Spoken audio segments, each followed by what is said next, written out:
Price the lord. Rehoboth prayer ഫെലോഷിപ്പിലുള്ള എല്ലാ ദൈവമക്കൾക്കും കർത്താവായ യേശുക്രിസ്തുവിന്റെ നാമത്തിൽ എന്റെ സ്നേഹവന്ദനം. ഇന്ന് പകൽക്കാലം ഞാൻ നിങ്ങളുമായിട്ട് ഷെയർ ചെയ്യാൻ ആഗ്രഹിക്കുന്ന ഒരു ഷോർട്ട് മെസ്സേജ് എബ്ബേസിന്റെ പ്രാർത്ഥന. അതിനാധാരമായ വചനത്തിൽ നിന്ന് ഒരു വാക്യം വായിക്കുവാൻ ആഗ്രഹിക്കുന്നു. First chronicles chapter 4 verse 9 and 10. എബ്ബേസ് തന്റെ സഹോദരന്മാരെക്കാൾ ഏറ്റവും മാന്യനായിരുന്നു. അവന്റെ അമ്മ ഞാൻ അവനെ വ്യസനത്തോടെ പ്രസവിച്ചു എന്ന് പറഞ്ഞ് അവന് എബ്ബേസ് എന്ന് പേരിട്ടു. എബ്ബേസ് ഇസ്രയേലിന്റെ ദൈവത്തോട്, നീ എന്നെ നിശ്ചയമായി അനുഗ്രഹിച്ച് എന്റെ അതിർ വിസ്താരമാക്കുകയും നിന്റെ കൈ എന്നോടുകൂടെ ഇരുന്ന് അനർത്ഥം എനിക്ക് വ്യസന കാരണമായി തീരാതെ കൊണ്ടും എന്നെ കൈ കാക്കുകയും ചെയ്താൽ കൊള്ളായിരുന്നു എന്ന് അപേക്ഷിച്ചു. അവൻ അപേക്ഷിച്ചത് തന്നെ ദൈവം അവന് നൽകി. ദൈവമക്കളെ, എബ്ബേസ് എന്ന വാക്കിന്റെ അർത്ഥം തന്നെ വ്യസനപുത്രൻ എന്നാണെന്ന്. അവന്റെ അമ്മ അവനെ വ്യസനത്തോടെ പ്രസവിച്ചു എന്ന് ആണ് അവന് അപ്രകാരം ഒരു പേരിടുവാനിടയായി തീർന്നത്. അവൻ വളർന്നു വന്ന സാഹചര്യങ്ങളിൽ പലപ്പോഴും ലോകം അവനെ നോക്കി വിധി പറഞ്ഞിട്ടുണ്ട്. നീ ഇത്രത്തോളം ഉള്ളൂ, നിന്റെ പേര് തന്നെ ഒരു വ്യസനപുത്രൻ എന്നാണ്, നീ കൂടിപ്പോയാൽ നിന്റെ ബൗണ്ടറി ഇത്രത്തോളം ഉള്ളൂ, ഇതിൽ കൂടുതലൊന്നും നിനക്കൊരു ഉയർച്ചയില്ല. അപ്രകാരമൊക്കെ അവനെ പറ്റി പലരും അവന്റെ ഫ്രണ്ട് സർക്കിളിൽ നിന്ന് അവന്റെ സാഹചര്യങ്ങളിൽ നിന്നൊക്കെ അവനെ ചൊല്ലി പറഞ്ഞിട്ടുണ്ടാകാം. എങ്കിൽ എബ്ബേസിന്റെ പ്രാർത്ഥന അവന്റെ വിധിയെ മാറ്റി എഴുതുവാൻ ഇടയായി തീർന്നു. ആ ദൈവം ഇന്നും എന്റെയും നിന്റെയും ഞങ്ങളുടെ ഓരോരുത്തരുടെയും ചരിത്രങ്ങളെ മാറ്റി എഴുതുന്ന ഒരു ദൈവം നമ്മൾക്ക് വേണ്ടി ഉയരത്തിൽ ജീവിക്കുന്നു. പലപ്പോഴും നമ്മൾ ഈ ലോകത്തിലായിരിക്കുമ്പോൾ പല പ്രയാസങ്ങളും കഷ്ടതകളിൽ കൂടെയൊക്കെ ചിലപ്പോൾ നമ്മൾ കടന്നു പോകേണ്ട സാഹചര്യങ്ങളിൽ കൂടെയൊക്കെ നമ്മൾ വരും. കാര്യം വചനത്തിൽ കൃത്യമായിട്ട് അത് നമ്മളെ അറിയിക്കുന്നുണ്ട്. ഈ ലോകത്തിൽ നിങ്ങൾ ജീവിക്കുമ്പോൾ നിങ്ങൾക്ക് കഷ്ടമുണ്ടാകും, എങ്കിലും ധൈര്യപ്പെടുവീൻ, ഞാൻ ലോകത്തെ ജയിച്ചിരിക്കുന്നു. നമ്മുടെ കർത്താവ് ലോകത്തെ ജയിച്ച് നമുക്ക് വേണ്ടി ഉയരത്തിൽ ഇന്നും ജീവിക്കുന്നുണ്ടെങ്കിൽ നമ്മളുടെ എല്ലാ വിധികളെ മാറ്റി എഴുതുവാൻ എന്റെ സ്വർഗത്തിലെ കർത്താവിന് കഴിയും. ദൈവം അപ്രകാരം നമ്മൾക്ക് വേണ്ടി അനുകൂലമായി തരുവാൻ തീരുമാനിച്ചിട്ടുണ്ടെങ്കിൽ ഒരു വ്യക്തികൾക്കോ ഒരു സാഹചര്യങ്ങൾക്കോ അതിനെ തടയുവാൻ സാധിക്കില്ലെന്ന് ഞാൻ ഇന്ന് പൂർണ്ണമായി നിങ്ങളോട് ഉറപ്പിച്ച് പറയുകയാണ്. എങ്കില് ദൈവം ആഗ്രഹിക്കുന്ന ഒരു പ്ലാനിൽ കൂടെയോ ഒരു പർപ്പസിൽ കൂടെയോ കടന്നു പോകാതിരിക്കുമ്പോൾ കർത്താവായിട്ട് ചില ശോധനകളും പ്രയാസത്തിൽ കൂടെയൊക്കെ നമ്മളെ കടത്തിവിടും.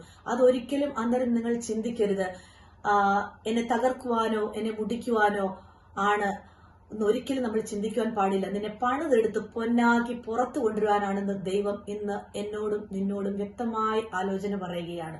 കാര്യം നമുക്കറിയാം, യോനായെ കർത്താവ് നിനവിലേക്ക് കടന്നു പോകാനാണ് ദൈവം അവനെ കുറിച്ച് ആഗ്രഹിച്ചിരുന്നത്. എങ്കിൽ അവന്റെ യാത്ര ദൈവത്തിന്റെ പദ്ധതിക്ക് വിരോധമായി അവൻ സഞ്ചരിപ്പാനിടയായി തീർന്നു. അതുകൊണ്ട് അവൻ ചില പരിശോധനകളിൽ കൂടെ ഒക്കെ കടന്നു പോകേണ്ടി വന്നു. പിന്നീട് ദൈവം ആഗ്രഹിച്ചൊരു പദ്ധതിയിലേക്ക് അവനെ പുറത്തു കൊണ്ടുവരുവാൻ ഇടയായി തീർന്നു. ഇന്ന് ദൈവം നമ്മൾ ആഗ്രഹിക്കുന്ന ആ ഒരു പർപ്പസിൽ കൂടെ അല്ലെങ്കിൽ ആ പ്ലാനിൽ കൂടെ അല്ല നമ്മുടെ യാത്ര ഈ ലോകത്തിൽ നമ്മൾ സഞ്ചരിക്കുന്നെങ്കിൽ ചില കഷ്ടങ്ങളും ശോധനകളും നമ്മുടെ ജീവിതത്തിൽ കടന്നു വരും. അപ്പോൾ ദൈവസ്ഥലിൽ ഒന്ന് മുട്ടുമടക്കുക, ദൈവത്തോട് ചോദിക്കുക. പലപ്പോഴും നമ്മുടെ കഴിവ് കൊണ്ട് നമുക്കത് മനസ്സിലാക്കുവാൻ കഴിയത്തില്ലായിരിക്കും. എങ്കിൽ എബ്ബേസിനെ പോലെ ദൈവത്തോടൊന്ന് ചേർന്നിരുന്ന് ആ വെളിപ്പാടൊന്ന് പ്രാപിച്ചെടുക്കുവാൻ ആഗ്രഹിക്കണം. കർത്താവ്, എന്തുകൊണ്ട് ഇന്ന് ഞാൻ ഈ സാഹചര്യത്തിൽ കൂടെ കടന്നു പോകുന്നു?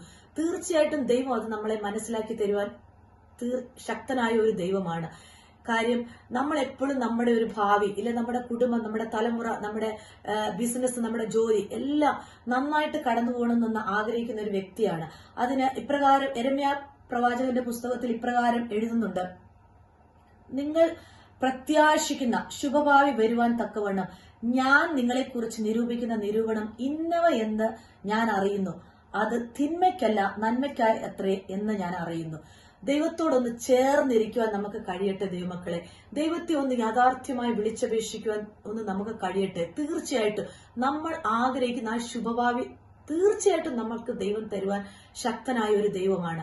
പലപ്പോഴും ദൈവം നമ്മളിൽ കൂടി ആഗ്രഹിക്കുന്ന ആ ഒരു ഇതിലേട്ട് നമ്മൾ ചെന്നില്ലെങ്കിൽ ചില കംഫർട്ട് സോണുകളൊക്കെ ദൈവം ഒന്ന് ഇളക്കും. അതിനൊരു എക്സാമ്പിൾ ഞാൻ പറയട്ടെ. കൂടുകളെ കൂടിളക്കി പറക്കുവാൻ ശീലിപ്പിക്കുന്ന ഒരു ദൈവം, അത് നമുക്ക് തീർച്ചയായിട്ടും നമുക്കറിയാം. ഒരു അമ്മക്കിളി അതിന്റെ താൻ ഇട്ട മുട്ട വിരിഞ്ഞ് ഒരു കുഞ്ഞായി കഴിയുമ്പോൾ ആ അമ്മയ്ക്കറിയാം ആ കുഞ്ഞിന് വേണ്ടി ആഹാരങ്ങളൊക്കെ കൊടുക്കണം എന്നുള്ളതൊക്കെ.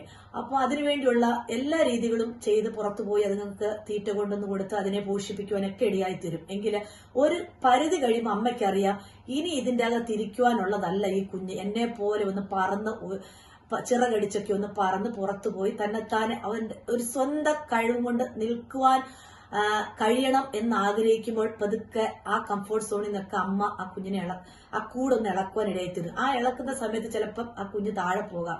എങ്കിൽ താഴെ പോകുമ്പോൾ ഒരിക്കലും അമ്മ ആഗ്രഹിക്കുന്നില്ല, അന്നേരം അതിന്റെ ചിറം കൊണ്ട് അതിനെ താങ്ങി നിർത്തും. അപ്പം ഒരിക്കലും ആഗ്രഹിക്കുന്നില്ല തകരുവാനാണെന്ന്. അന്നേരം ആ കുഞ്ഞത് പതുക്കെ ഒന്ന് ചിറകുകളൊക്കെ ഒന്ന് അടിച്ച് പറന്ന് ഉയരുവാനൊക്കെ ശ്രമിക്കും. എന്തുകൊണ്ടാ?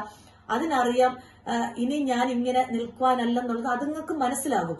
അതുപോലെ തന്നെ കർത്താവ് ആഗ്രഹിക്കുന്നത് ദൈവം എല്ലാം നമുക്ക് അനുകൂലമാക്കി തന്ന തീർച്ചയായിട്ടും നമുക്ക് എല്ലാ സാഹചര്യവും എന്റെ ജീവിതത്തിലും എല്ലാം നമുക്ക് അനുകൂലമാണെങ്കിൽ നമ്മൾ എപ്പോഴും ദൈവത്തെ അതുപോലെ ഒന്ന് വിളിച്ചപ്പോൾ ദൈവത്തോടൊന്ന് പറ്റിച്ചേർന്നിരിക്കുവോ? ഇല്ല. നമ്മുടെ സാഹചര്യങ്ങൾ ഒന്ന് പ്രതികൂലമാകുമ്പോഴാണ് നമ്മൾ ദൈവത്തോട് കൂടുതലായിട്ടൊന്ന് ഒന്നും കൂടെ അടുക്കുവാനും. അതുകൊണ്ടാണ് സങ്കീർത്തനക്കാരൻ പറയുന്നത്, ഞാൻ കഷ്ടത്തിലായത് എനിക്ക് ഏറ്റവും ഗുണമായി. അതുകൊണ്ട് നിന്റെ മീൻസ് കർത്താവിന്റെ വചനങ്ങളെ ദൈവത്തോടൊന്ന് അടുത്ത് ചേരുവാനും എനിക്ക് സഹായമായി തീർന്നെന്നുള്ളത് സങ്കീർത്തനക്കാരൻ പറയുന്നത്. അതുകൊണ്ടാണ് ദൈവം ആഗ്രഹിക്കുന്ന ഒരു രീതിയിൽ കൂടെ നമ്മൾ വളരുവാൻ വേണ്ടി ആണ് ദൈവം നമ്മളെ ചില ചെറിയ ശോധനകൾ കൂടെ കടന്നു. അപ്പോൾ നമ്മൾ മനസ്സിലാക്കും ഇതെന്റെ വിധിയാണെന്ന് ഒരിക്കലും പറഞ്ഞ് അതിന്റെ അകത്ത് നിൽക്കുവാനുള്ള കർത്താവ് നമ്മളെ ആഗ്രഹിക്കുന്നത്. അതിൽ നിന്നൊന്ന് പുറത്തു വന്ന് കർത്താവ് ആഗ്രഹിക്കുന്ന ഒരു പദ്ധതിയിലേക്ക് എത്തിച്ചേരുവാനാണ് ഇന്ന് നിന്നെയും കുറിച്ച് ദൈവം ആഗ്രഹിക്കുന്നത്. അതിനുവേണ്ടി ആ എബ്ബേസിനെ പോലെ അവൻ ആഗ്രഹിച്ചില്ല. അവന്റെ വിധിക്കകത്ത് ഒരിക്കലും അവന്റെ അമ്മ ഇട്ട പേരിന്റെ അകത്ത് ആ വിധിക്കകത്ത് ഇരിക്കുവാൻ ഒരിക്കലും അവൻ ആഗ്രഹിച്ചില്ല. അവൻ ദൈവത്തെ മുറുകെ പിടിച്ച്, കർത്താവെ നീ എന്റെ അതിനെ വിസ്താരമാക്കി, നിന്റെ കരം എന്നോട് കൂടെ ഇരുന്ന് എന്നെ പുറത്തു കൊണ്ടുവരുന്ന അവൻ ആഗ്രഹിച്ച് അതിൽ നിന്ന് പുറത്തു വരാൻ ആഗ്രഹിച്ചപ്പോൾ കർത്താവ് അവനെ അപ്രകാരം കൊണ്ടുവരുവാൻ ആഗ്രഹിച്ചു. അതുകൊണ്ട് ഇന്ന് എനിക്ക് നിങ്ങളോട് ഇന്ന് പകൽക്കാലം പറയുവാനുള്ളത്, നമ്മളുടെ ലോകം നിന്നെ നോക്കി പല വിധികളും പറയും, പല സാഹചര്യം, അതിൽ നീ നിരാശപ്പെട്ടു പോകുവാനല്ല, ആ വിധിക്കകത്ത് നീ അകപ്പെടുവാനല്ല. എന്നെ ശക്തനാക്കുന്ന എന്റെ ദൈവത്താൽ ഞാൻ ഇതിൽ നിന്നൊക്കെ പുറത്തു വരുമെന്ന് ദൈവത്തോടൊന്ന് പറ്റിച്ചേർന്ന് ദൈവത്തോടൊന്ന് പ്രാർത്ഥിക്കുക.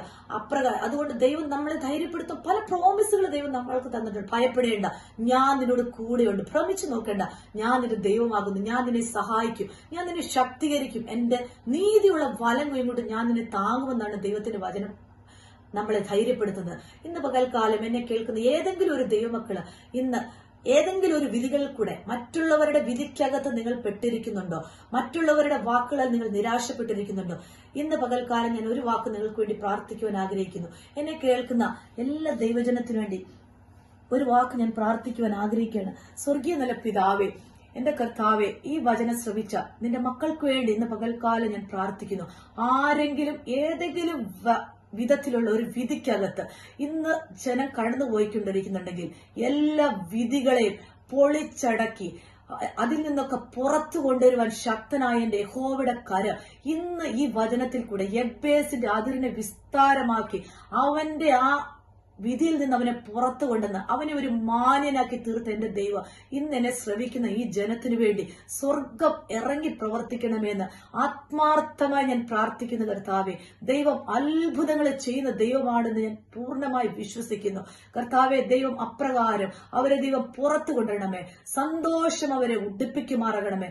കർത്താവിന്റെ കൃപയിൽ അപ്പന്റെ പദ്ധതിക്ക് വേണ്ടി ജീവിച്ച് കർത്താവ് ആഗ്രഹിക്കുന്ന സ്ഥാനത്ത് എത്തിച്ചേരുവാൻ അവരുടെ ഓട്ടം തികയ്ക്കുവാൻ നീ അവരെ പുറത്തു കൊണ്ടുവരുമാറണമെന്ന് അടിയൻ കർത്താവെ അങ്ങയോട് പ്രാർത്ഥിക്കുന്നു. പിതാവേ, പിതാവിന്റെയും പുത്രന്റെയും പരിശുദ്ധാത്മാവിന്റെ നാമത്തിൽ നിന്റെ കുഞ്ഞുങ്ങളെ ഒക്കെയും അടിയൻ അനുഗ്രഹിച്ച് പ്രാർത്ഥിക്കുന്നു.